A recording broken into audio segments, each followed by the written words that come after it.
ভালোবেসে অবশেষে কষ্ট কেন দিলে বলো, আমি কি দোষ বলো করেছিলাম গো, সেই দোষের সাজা পেতে হয় আমার।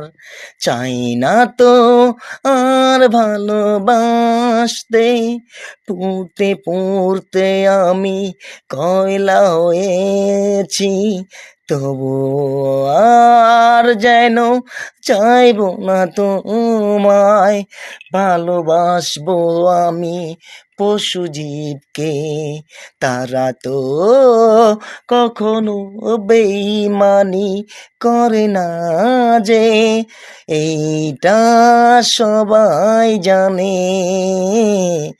এইটা সবাই জানে।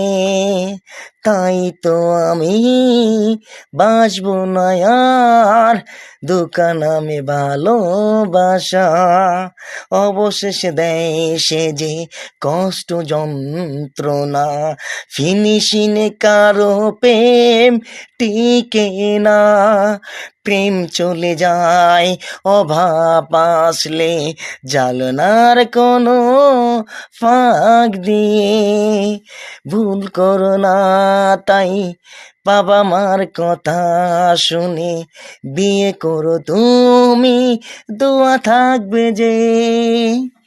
না হলে বাবা মার দোয়া না থাকলে সে সংসার আর আগাবে না, মনে রেখো তুমি তা। পশুজীবকে ভালোবাসবেন, সারা আপনার কষ্ট বুঝবে, মানব জাতি বুঝবে না। দু পায়ের জীব আমরা, বেঈমানি ধর্ম, ইসলাম আমার ধর্ম, তাহা মানে না তো ওরা, চকল করি গুজব নিয়ে ব্যস্ত থাকে এরা, আমায় খোদায় ডাকতে হবে জানে না তো এরা। আসসালামু আলাইকুম। যাদের কাছে ভালো লাগবে লাইক শেয়ার করে, আশা করি কমেন্ট করে পাশে থাকবেন। আপনাদের ছোট ভাই আমি আজিজুল বাড়ি হালাল বলতেছিলাম। 445টা লাইক আর 7 জন বন্ধু। এই কি বলবো, আর বলার ভাষা নেই। বলছেন আচ্ছা আচ্ছা কথা।